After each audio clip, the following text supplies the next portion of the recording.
The story begins on March 5th, 1990, from Bhawanipur, Kolkata, where there is an apartment, a Nand apartment. It was around 5 in the evening. Yashomati Parik, who had gone to a temple, was returning home from there. She took the lift to go into the house, as her apartment was on the 3rd floor. When she reaches outside her house, she knocks on the door, but no one comes from inside to open it. Yashomati Parik keeps knocking on the door again and again.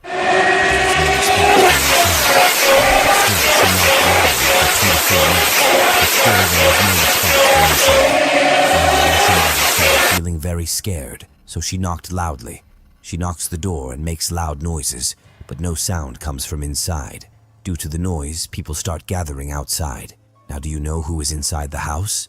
Inside the house is Yashomati's 18-year-old daughter, Hatal Parik. Now, gradually, people start gathering here. The door was not open, due to which people think of breaking the door and break the door. After that, Yashomati goes inside the house with the neighbors. As soon as Yashomati steps inside the house, she finds her daughter's clothes on the ground which she had worn just today. Now here, her heart beats very fast. She runs to her daughter's room, but as soon as she opened the door, her daughter was lying on the ground. Blood splattered on the walls of the room. Only red blood was visible everywhere. Seeing this, her mother screamed. She understood. He couldn't figure out what happened to his daughter, and from here began a mystery that whoever tried to solve started doubting his own results. This story starts with a family in which 4 people live: Nagaradas Parik, Yashomati Parik, Hatal Parik, and Bhavesh Parik.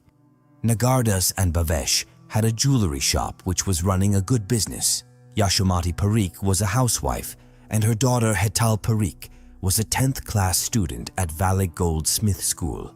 As I told you, Hatal was in 10th class, and her board exams were to be held in the month of March. It was the 1st of March. Early in the morning, her daughter left for her school, packed her bag, and went down with her luggage. Because they lived on the 3rd floor, she leaves the house around 7 p.m. and comes back to her house at 1 p.m. After coming home, she tells her mother that the security guard of our society looks at me in a very dirty manner, and he also teases me often. When her mother hears this, she ignores it and tells her daughter to concentrate on her studies and ignore all these things. The next day, Hatal doesn't go to school, and on the following day, March 3rd, she attends school. Upon returning home, she informs her mother that the guard has been asking her to go for a movie in a very inappropriate manner. Initially, when the daughter first mentioned this to her mother, some action should have been taken. But this time, when the daughter brings it up again, her mother gets angry. In the evening, when Nagardas Parik returns home, she tells him everything. Later, Nagardas Parik files a complaint in the society, and the society forwards the complaint to the security service company. The society had initially removed him, but he later returned to work through another company. Let's find out more about this guard. The guard's name is Dhananjay Chatterjee, 25 years old, already married. He doesn't talk much with anyone in the society. Now, on March 4th, the security service company tells Dhananjay, "You will go to some other apartment and give duty. Now you will not come to Anand's apartment because a complaint was made against him." Now the day of March 5th comes. The date, remember. Dhananjay was supposed to go for work in some other apartment, but he does not go there for duty. He comes back to Anand apartment. Early in the morning, Nagaradas leaves for his shop, and he also sees Dhananjay. But a strange incident happens here. We will tell you further what happened. Now, Hatal had an exam that day. Hatal also leaves her house early in the morning and has to come back by around 1:30. Now, Dhananjay's duty was from 6 o'clock in the morning to 2 o'clock in the afternoon. Although he was not going to come here to do duty, still it was not known why he came. Dhananjay's duty was to end at 2 o'clock in the afternoon, but it was already 4 o'clock in the evening. Dhananjay was still standing there, although the second shift guard had also arrived. But Dhananjay was still in this society. Dhananjay did his guard duty. He was still wearing his clothes. Dhananjay went to the room given to the guards to sit and took out his clothes from his bag and changed. Now he wore gray-colored pants and a cream-colored shirt, and he stood in the society till 5 o'clock. Now it was 5:20 here. Yashomati Parik goes to the temple at this time as usual. At 5:25, Dhananjay leaves to go to the 3rd floor. Another guard's voice comes from behind, and he asks him where he is going. Dhananjay tells that I have to go upstairs and make a call, and I have to talk to my agency people. I have to tell them that I'm going to go to a new place for duty soon, and there is some problem. I have to talk about it. At that time, not everyone had mobile phones and very few houses had telephones, so to make a phone call, Dhananjay had to go to the 3rd floor. Dhananjay goes to the 3rd floor, but then within 2-4 minutes, a man comes down to the ground floor and asks the night shift guard whether a new guard had come here today in the morning shift. Then the other guard from the front says, No, today only Dhananjay came on duty. Actually, this man had come from the security agency to see whether the new guard had come here or not, and where Dhananjay had gone for duty. But when he came to know that Dhananjay came here today to do duty even though he was refused, so he is surprised. Later he says, Dhananjay must have gone home, but the night shift guard says, No, he was here. He has gone to the 3rd floor for some work. So here the manager gets more surprised. He says, Call him. Now the night shift guy calls loudly, calling Dhananjay in the name of Dhananjay. Come down, Dhananjay, hears the voice and says, Yes, I am coming. Within about 5 minutes, Dhananjay comes down. That means he went at 5:25 and came back at 5:45. Waited upstairs for 20 minutes when he comes down. The agency manager asks him, Why are you here? Have you come? So while talking like this, both of them start going out of the society. Dhananjay tells that I will go to the new place for duty only after a few days. After this, Dhananjay picks up his luggage and leaves. Now the time was 5:50. Now in the beginning of the video, we told you that Yashomati Parik comes back from the temple, knocks the door, and then she sees the dead body of her daughter, Hatal Parik. When the people come to know that such a big accident has happened here, everyone starts coming to Hatal Parik's house.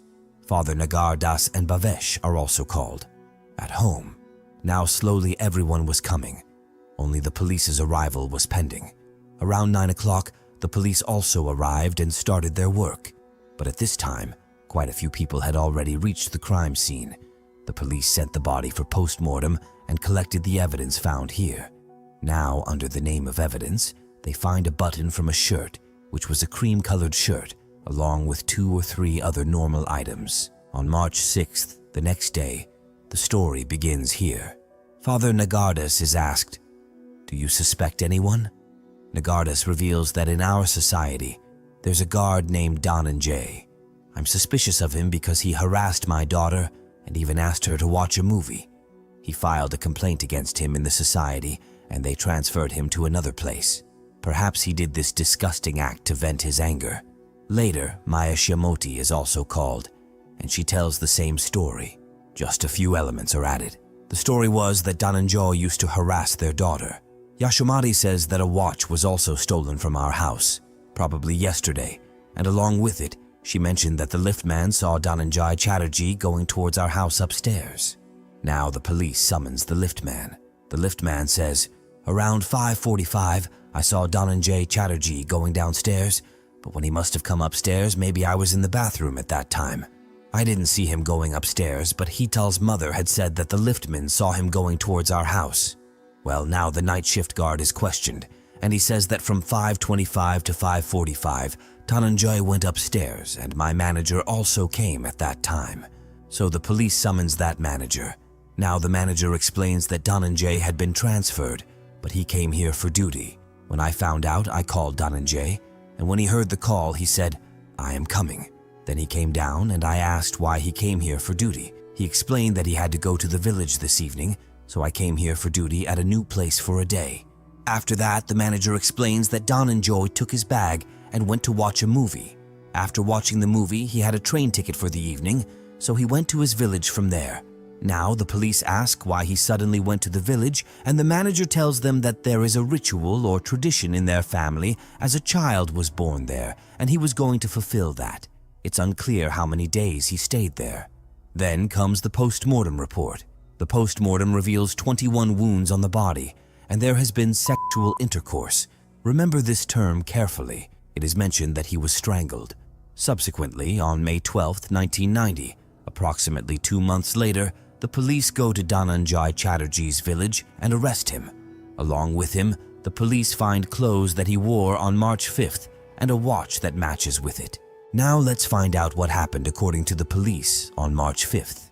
According to them, Yashomati goes to Hatal Parik at 5:20 and Dhananjay goes to the temple at 5:25. On the third floor, there was no lift man through the elevator. He had gone to the bathroom. When Dhananjay goes afterward, perhaps the door in Hatal's room would be open, because if the door wasn't open, why would Hatal open the door upon seeing Dhananjay? After that, he goes inside, commits rape first, then strangles her, and later attacks with a knife. Now he comes out of the house. After that, when his manager came, he scolded him from below.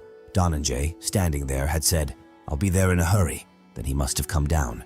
After that, at 5:50, Hatal Parik would have returned, meaning Dhananjay had 20 minutes in total.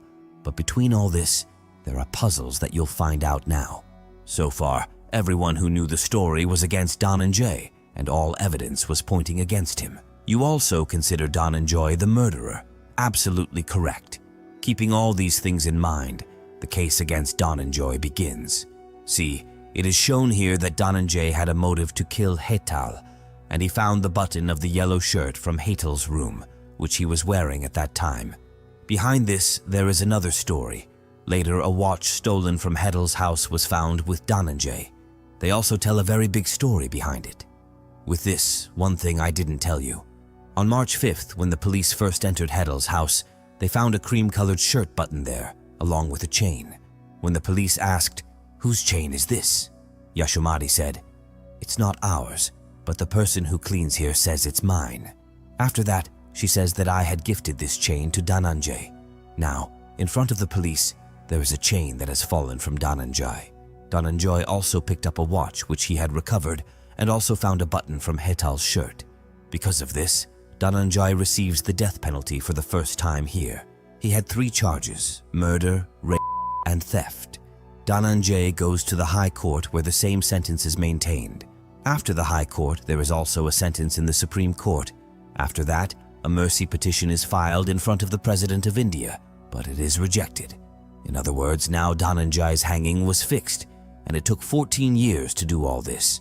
Now you might think, so the decision has come. Why are we sitting here? Wait a moment. Be patient. Well, on August 15th, 2004, Dhananjay was supposed to be hanged, and the name of the executioner who was to hang him was Hatal Parik. The police officer takes Dhananjay with him. Early in the morning, Dhananjay was to be hanged. As Dhananjay was going with them, he asked the officer, "Sir, when I die, will the police find the real killer or will the case end here?" The police officer had no answer to this. Dhananjay asked the same question to Hatal Parik. "Please, the real killer who did all this should be punished. Here everything happens, and Dhananjay is hanged. When Dhananjay's family is informed, they refuse to take his body. Later, the police themselves perform his last rites. Hatal Parik mentioned that when I gave the death sentence to Dhananjay, for many days, he appeared in my dreams at night, kneeling at my feet saying, "Don't kill me. I haven't done anything." The impact of this entire case also affected his life, and this was his last hanging. After that, he starts selling worship items near a temple. Now everything has happened. Dhananjay is no longer in this world. But the real twist in the story comes now. Pay attention to everything.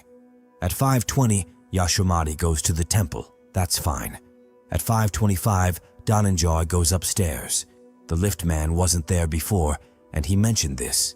Going to court, the lift man said he saw Dhananjay going upstairs.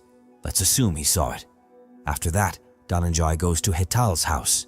Hatal's door was usually closed, so why was it open that day? If it wasn't open, how did Dhananjay go inside? Surely Hatal must have opened the door. But when Hatal knew that Dhananjay was outside because he could be seen through the door, why did she open it while he used to harass her and she was alone at that time? Why did she open the door? Let's assume that the door was either already open or left open, and then Dhananjay entered. All right, there Dhananjay did everything I told you. After that, how did Dhananjay come out? Because when he went from inside to outside, who closed the door from the inside? When Yashomati returned to the temple, she bolted the door because it was closed from the inside. So how did this happen? This is a big question. There are many questions ahead as well. Also, remember that Dhananjay stole and took the clock in 20 minutes without touching any other household items. Anyway, when Yashomati came back at 5:50, according to her, Hatal wasn't opening the door. She knocked a lot, called people around, but why didn't she try calling on the phone inside the house before pushing the door? It could also be that Hatal fell asleep, having taken an exam. Who knows if she fell asleep? But she didn't think about calling even once, just pushed the door directly. Now the question here is also why, if Dhananjay stole the watch, did he keep it with him for 2 months? He knew he would eventually be caught, and the only evidence he had was the watch, along with another piece of evidence, the button from the shirt that had fallen off. The forensic team never found themselves in a situation where they were sure that yes, this button belonged to Dhananjay's shirt, meaning it wasn't a solid piece of evidence. Anyway, when everyone gathered at Hatal's house at 6 o'clock, why didn't he inform the police at that time? Because when the police were informed, it was already 9 o'clock at night. At that time, the entire neighborhood was gathered in their house, and his mother was holding Hatal in her arms. Carrying Hatal in her arms, she took her to the elevator, where the doctor arrived and pronounced Hatal dead. Now, why didn't they inform the police at that time is also a big question. Now, let's turn to the story of the watch. Look at the watch that Dhananjay received from the shop, where the Parik family had bought it. The shopkeeper then said that the watch is the same, but its serial number is not the one we sold to the Parik family. In other words, the watch model is the same, but the watch Hatal's family bought was different because its serial number was unique. The serial number of this watch is different. Now here, another strange thing was that when this case was ongoing, Hatal's mother Yashomati left her entire home and went to Mumbai within a week. And within 6 months, the whole family, whose business was doing well, also left everything and went to Mumbai. From above, their son Bhavesh had 12 8th grade exams. He thought it right to leave him and go to Mumbai. Why, you may wonder. If Dhananjay didn't do all this, then who is the real killer? Here comes another angle. Maybe his mother killed her own daughter. Now you might think, how could that be? And you might say that if there is mention of sexual intercourse in the post-mortem report, how could it have happened? So let me tell you one thing, that in the post-mortem report, there is no mention of anywhere. Most of the things that are visible might suggest that sexual intercourse could have been consensual, and semen found on Hatal's body, with no DNA test conducted. Well, this is all theoretical, but now in your perspective, who do you think is the antagonist of this entire story?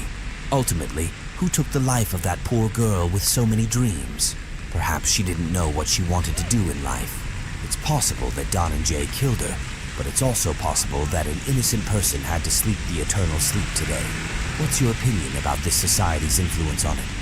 Let me know in the comment section. Also, how did you find the video?